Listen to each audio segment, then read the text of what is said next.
Hey, what's up, guys? It's Ian Horowitz with Equity Warehouse. We're back with another episode of how investing has changed my life. And I got my good friend, Matt Graves, here, who has had one heck of a road. And I know a lot of these are just kind of about how people talk about investing with Equity Warehouse, how it's benefited them. But Matt's got a really cool story of how he ended up investing with us, and hopefully he's willing to share because I'm putting him on the spot right now to talk about his first real estate deal. But hey, Matt, what's going on? What's up, dude? How you doing? No, just chilling, living that retired life, non-fire department. So, just hanging out, getting ready to head out to California. Whenever you guys see this, I would have already gone, but I'm headed out to go speak at the Deal Champs Summit and talk about real estate investing. So that'll be fun. But yeah, Matt, so like let's just talk about it. Like you have a W-2. You want to say where you're working at and kind of how you ended up in real estate? Yeah, so like right now I work in Baltimore as a fireman. Looking maybe transitioning one of these days coming up out of there. And then I also own a little business, just furniture building, cabinetry stuff.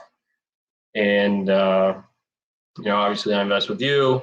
My wife, she works as a EHS, emergency management kind of position for a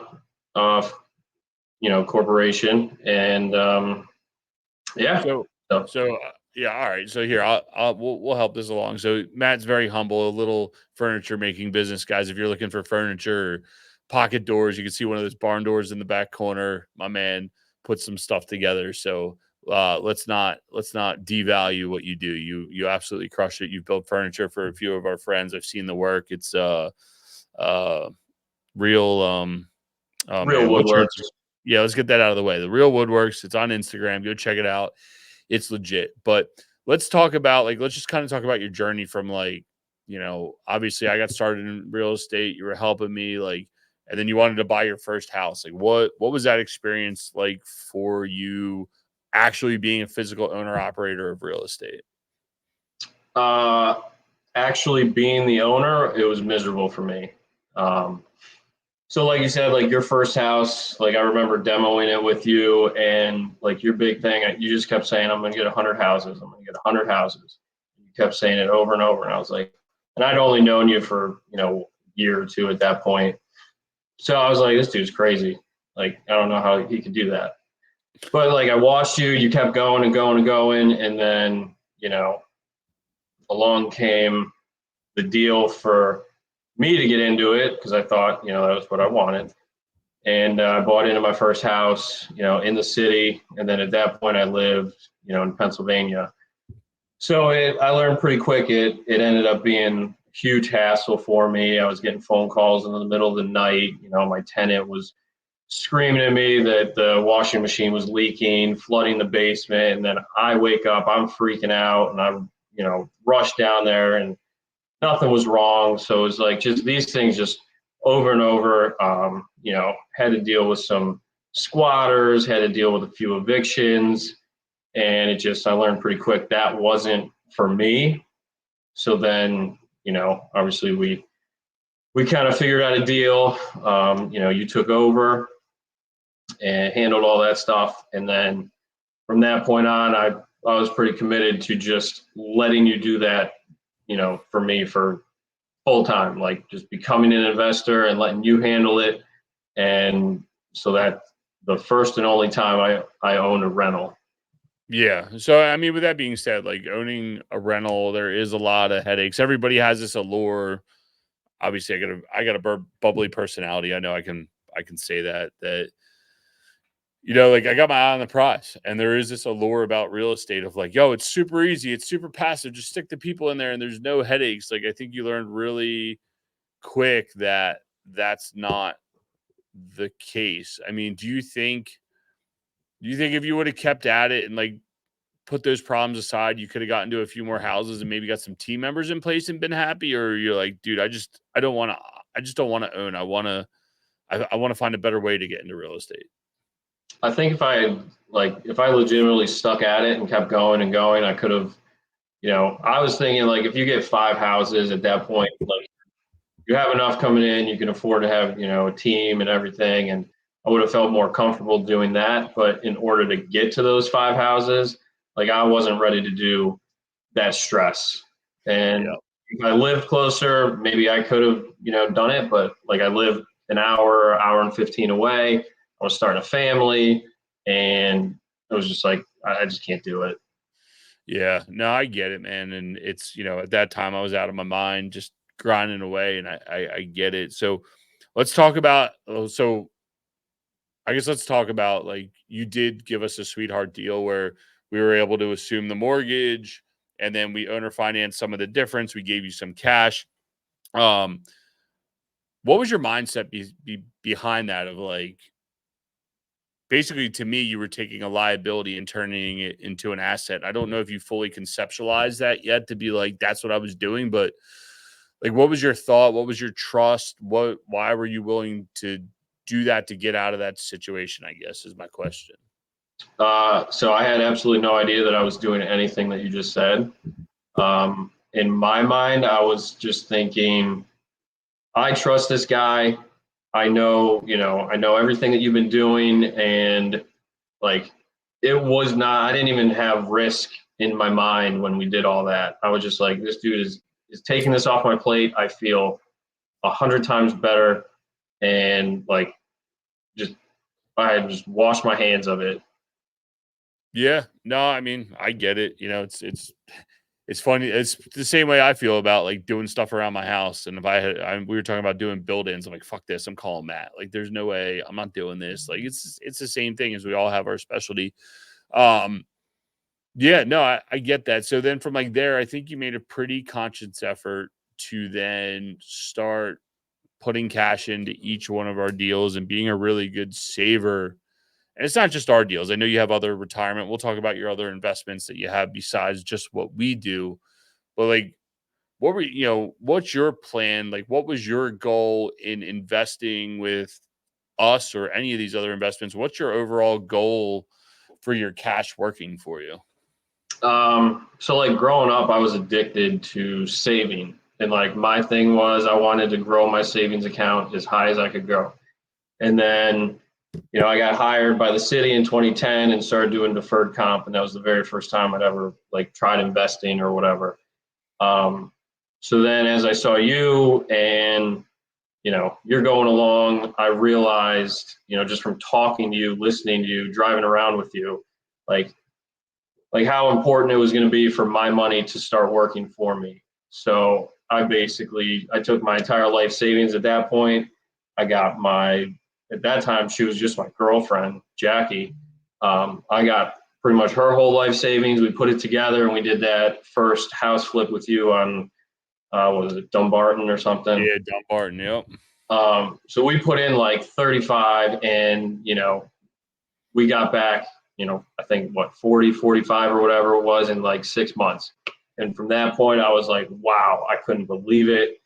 Like it was just as, there was nothing shady about it. Like it is exactly as we planned it out. Is it exactly how it happened? Like I wasn't blindsided by anything. And like I just knew like this is my dude. I'm gonna just give him everything I got and let him keep doing it and let my money work for me. And like my goal when I started was I want to have $1 million, working for me. And if I can do that, like at that time I was like, that would be a success. So it just Yeah. kept going.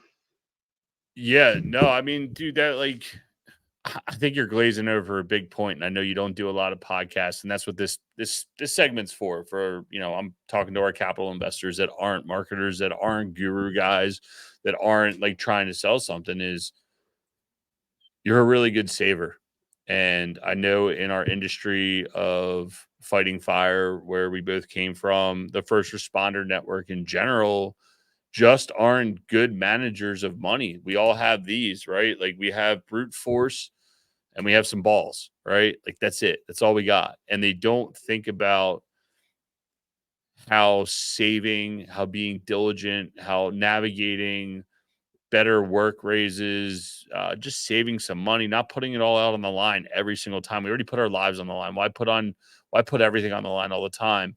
But I think you're glazing over the fact that you're a really good saver and a good money manager that allows you to make investments like this and into deferred comp and a few other stuff, things that have access to even be able to do that. Like, how many firemen do you actually know that actually had 35 grand on hand? There's a lot of guys that are still living paycheck to paycheck, right? Yeah, I mean, like you said, I've always saved. I've always been good at saving. And like, I would love to, get a tax return and go, on vacation or something. But like, I have I might be like an extreme. Like, I have a mindset of, I'm going to take this money and it's going to be more beneficial for me if I invest it as opposed to taking a week somewhere and going somewhere. Like, those days will come, and they do come every now and then. But like, I'm so extreme. Like, I'll think about buying a $1 water if I'm driving and I'm thirsty and I pass a gas station. Like, I literally have to have a conversation with myself. Like, is this really worth it? Like, should I stop and get this bottle of water? And it's like, I do that for everything that I do. And, it's a burden and it's a curse, I mean, it like occupies a lot of my time, which sucks. But that's just the way that I'm wired, I guess. I don't know. Yeah, well, yeah, I think some guys would actually be envious of you, and other people just might not be. And sure, that is extreme. Yeah, so you guys know the running joke around the fire department is Graves times his wife in the shower to make sure she doesn't go more than a minute, right? Like, and they got to be cold showers, because he's always looking to save. But in the same sense, like, that is good. Like, being able to save and take your active income, put it into passive assets that are now allowing you to potentially leave the fire department, right? Making these active investments is setting you up for later on in life because you did get hurt at work and you do have another income source to offset you.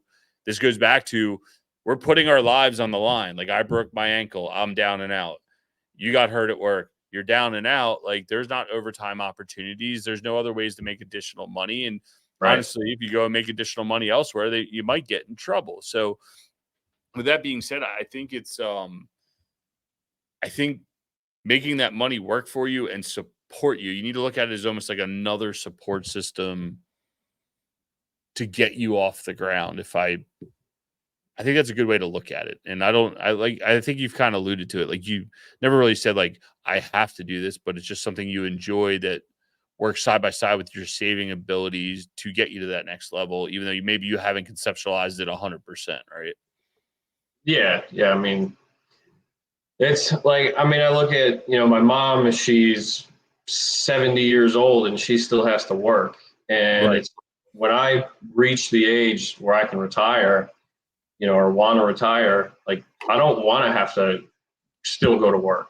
Like, I want to be able to, like, that's, I try to live in the moment and, appreciate each day. But like, then when I retire, like, that's when I think I'll actually be able to like travel and enjoy stuff, because my goal right now is to build like wealth. I don't want to just have money that I can just spend wherever. Like, I want to have wealth, it's just deeper. Yep. No, that's 100% true. And that's the power of the game. That's the game that they don't teach you in the schools, right? Maybe I'll change the name of this segment to be like, here's the real college education, here's the real high school education we should be all getting, is learning how to make that money work for us, not being a slave to the system, having the ability to get out when you want. I mean, how many guys I always think about the one lieutenant that was out at a truck, worked in both riots. Like, dude, you worked at the riots in the 60s and you worked in the riots in the mid 2000s or Right. 2010s. I'm like, dude, what is wrong? Like, how did you stay here that long to witness both fucking riots? Like, that is wild to me. That is not life. That is not purpose, So, No, dude, it's crazy. And like, I mean, you hear all the time the guys retire and, they die before they can cash their first pension check.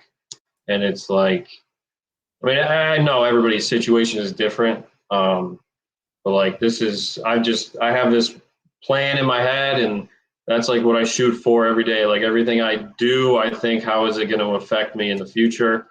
And you know, it's allowed me to be very good at saving, which in turn, I learned pretty quickly that I need to make it work for me. And then, I make money so that I can invest more. And, every now and then, I make money to, treat myself a little bit with something, but 95% of it is I make money to invest it.